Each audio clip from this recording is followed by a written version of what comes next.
અમે જેસલમેર પહોંચ્યા અને એક વીઆઈપી રેલગાડી વિદેશથી આવી. બોલો, અરે પણ કેવી સુવિધા! મોટી મોટી હોટલોમાં રસોયા ન હોય ને એવા રસોયા તો આ રેલગાડીમાં કામ કરે છે. અને પછી આ રેલગાડીમાં ડાઇનિંગ ટેબલ અને આપણી ઘીરે સ્યાટી ઉપર ગાડલા ન હોય ને એવા તો અહીંયા ગાડલા પાથરેલા. જોવો તો ખરા તમે.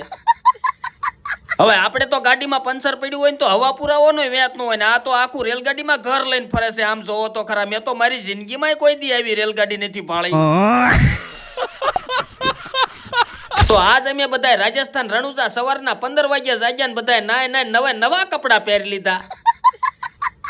અને પછી મેં તો રૂમ ને લોક કરવા માટે બોર્ડ માંથી સાવી કાઢીને તા તો લાઈટ વહી ગઈ. આવડા તો ભારે મગજ વાપરે છે. નકર અમે તો કુલર ને પંખા ને ટીવી ને બધું ચાલુ મૂકીને વિયાજાત. રૂમ નું ભાડું તો વસૂલ કરવું ને. પણ તમારા બાપ નું ક્યાં કઈ લઈ લીધું છે? હું કામ ને ઉપાડો ખાવ છો યાર?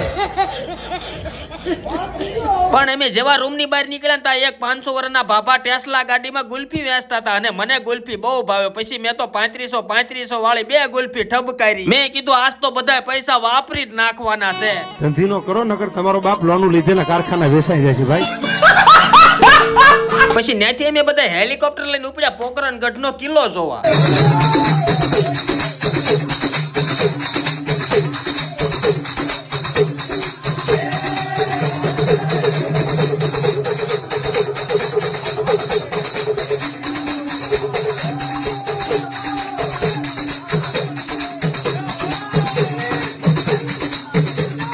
તો મિત્રો અત્યારે અમે રાજસ્થાન આવ્યા છીએ પોકરણગઢના કિલ્લા ઉપર છે. જો અમને ગુજરાતના ભાઈઓ અહીંયા પણ મળી ગયા છે.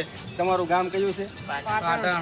પાટણ થી ભાઈઓ આવ્યા છે અને અમે આવ્યા છીએ બોટાદ જિલ્લામાંથી અને અમને ભાઈ ભેગા થઈ ગયા છે. બહુ મજા આવી એમને હારે અમને મળીને. એ પણ મારા વિડીયો જોવે છે અને લાઈક ફોલો કરે છે. કેવી મજા કેવી?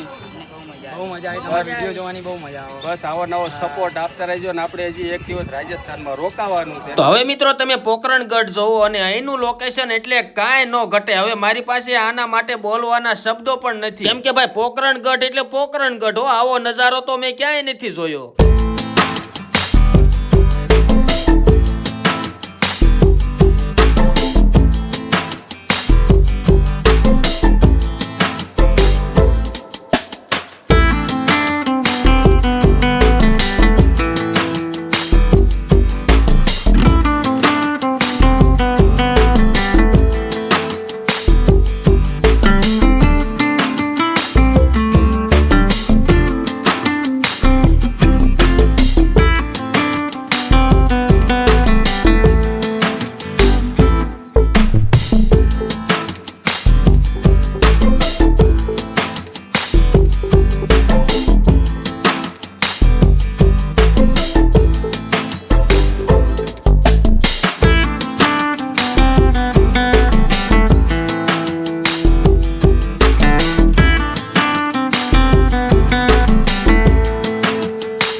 મિત્રો તમને આ પોકરણગઢ કેવો લાગ્યો એક કોમેન્ટ કરી દીજો. અને મને મારા ફેન ફોલો રેલવે સ્ટેશને મળી ગયા. પછી અમે રેલગાડીમાં બેસી ગયા અને આપણે આવા નવા વિડીયો લાવતા રહીશું અને તમને હસાવતા રહીશું.